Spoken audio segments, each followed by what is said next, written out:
Hello, Taurus. It's umomgtarot, and this is your someone secretly talking about you tarot card reading. Let's have at it. Let's have a look. Who's doing the talking and what they be saying. And okay, so we're going to start with astrology reading cards. And if you'd like your own personal reading, check out the description. There is a link to my website, as well as a link to my Etsy shop. Sorry, didn't mean to mention my Etsy. Oh, you know what? Heck yeah, there's an Etsy shop. Anyways, here's your first card. Virgo in the mix. Taurus, you got another earth sign on your case. The energy around you is dutiful, hesitant, and humble, with a discriminating, diligent, and painstaking air. You've got Virgo. Your next card is Sagittarius. This energy imbues power, superior confidence, with faith, good fortune, and authority. Then I got Aries for you, and the energy is dynamic, spontaneous. Crusading impulsive action is likely. You got fiery energy, and you know what?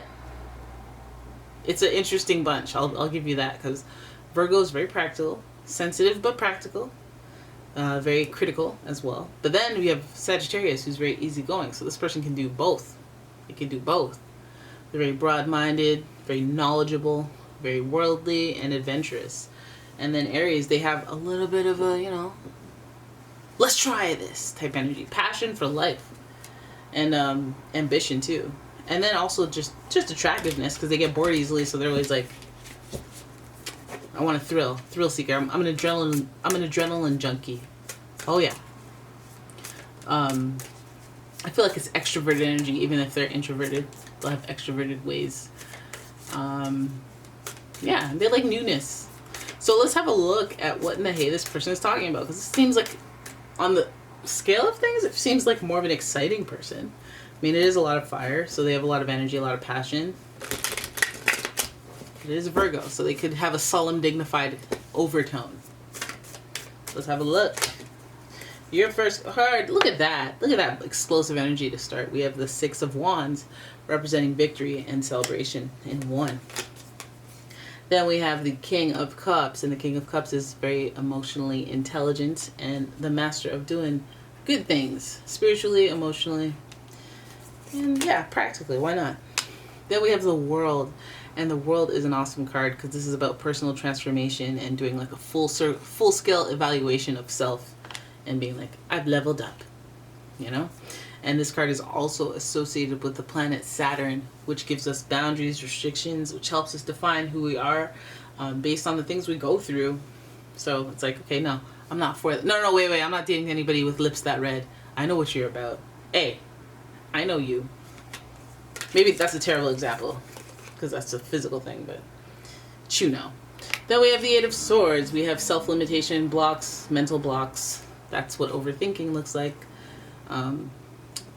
Capability to set yourself free, but you just can't see the obvious solutions beside you, all around you.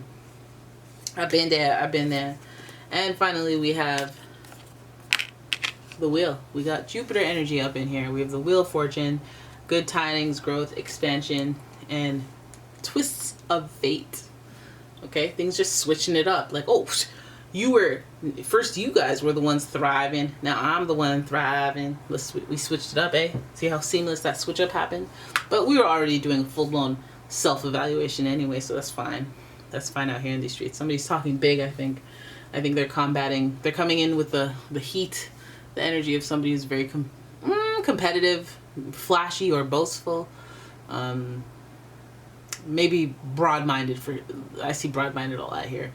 There's a lot of circles in here, so it's like an infinity loop. So you got to think about the cycles that you're repeating, or the cycles that you're trying to, what's the word I'm looking for? Cycles you're trying to overcome? I don't know.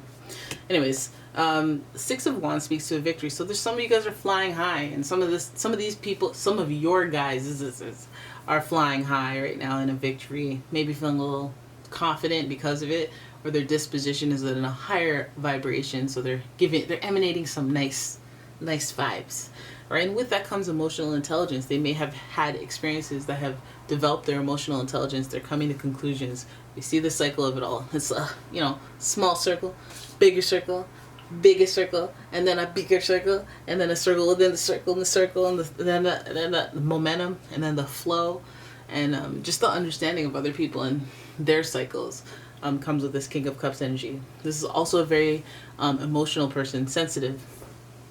Somebody who thinks with their heart and makes decisions with their heart. So it feels like this person may be talking about you for like sentimental reasons at first. Maybe talking about how proud of you they are for your victories or your wins, if any of you have recently achieved something, because they do admire that with the Capricornish energy coming from Saturn and the Aries energy coming from Aries. We see somebody who has ambition on the radar, so they might be proud of you, maybe even of just how you're doing. Maybe you got you got accepted into some program and you're like, yeah, and it might be small potatoes, but they're like truly solemn, dignifiedly proud, and that's like, hey, thank you, hey, you noticed. So then the World card here is sitting there in the reading, and I don't know if you notice the circle is just like intermittent, and the World is sitting there, and this is a life transformation. Some of you guys going through a big life transformation, big personal change, something again that you've overcome. Perhaps some of you have like lost a significant amount of weight, or some of you guys have upgraded your home, your lifestyle. Maybe some of you have always wanted something like a dog, and then you finally got it. And then the sentimental behind it is that they're talking about how you've always wanted it. You've always wanted that, or this is a long time coming, or they were at their worst back in the day, and now look at them, thriving, continuing cycles, moving on in life, achieving things, and moving to the next chapter or the next challenge in life.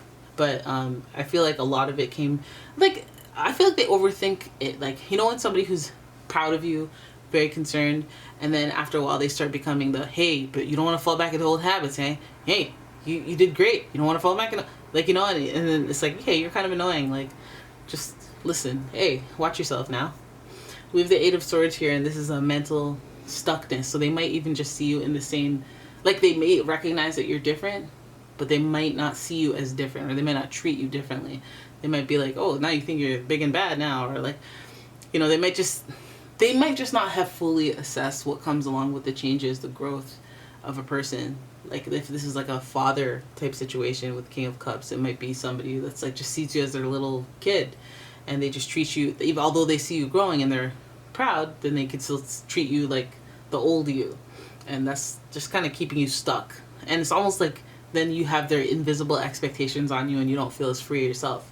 So there is some self-limiting thoughts that are whirling around, just keeping stagnation in someone's mind, yours or theirs, but I feel like they're talking about it, so I feel like it might be you. And I guess it's like attached to their thoughts. So like that thought about you from somebody that matters to you is a thought that does affect you. And it does like keep you still, because you don't want to disappoint, or you don't want to make them feel bad, or you don't want to, you know, any of that. So this will keep you stuck. And even if it's not about that, it's a hesitation. It's a hesitation, and it's like, I'm trying to move forward, you know, I'm trying to grow. And you see it, but you don't really feel it. You don't really understand all of the growth, full end-to-end boundary lines being drawn type of changes. Okay? So then we have the Wheel of Fortune, it's a twist of fate. Again, like, things change. Things are different.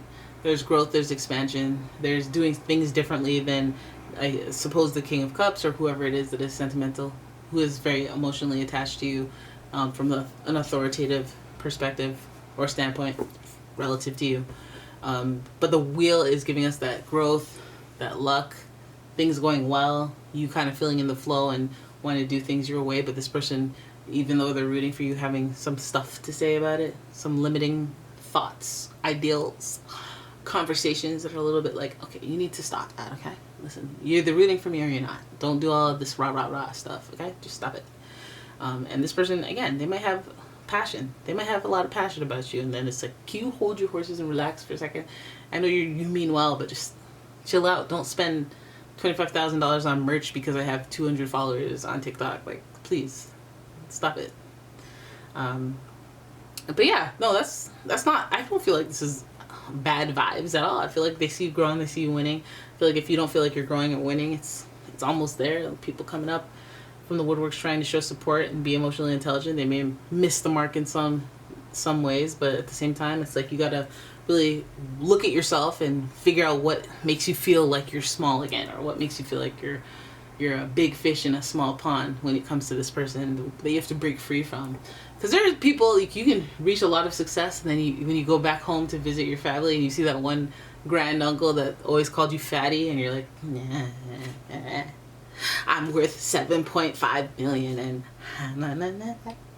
yes, uncle. Like, you know, it's about the thoughts that fly around, and when they hit you, you're like, hey. All right, but I feel like there's a lot of growth and expansion around you, so that's always a good thing. And if that's what they're talking about, then so be it.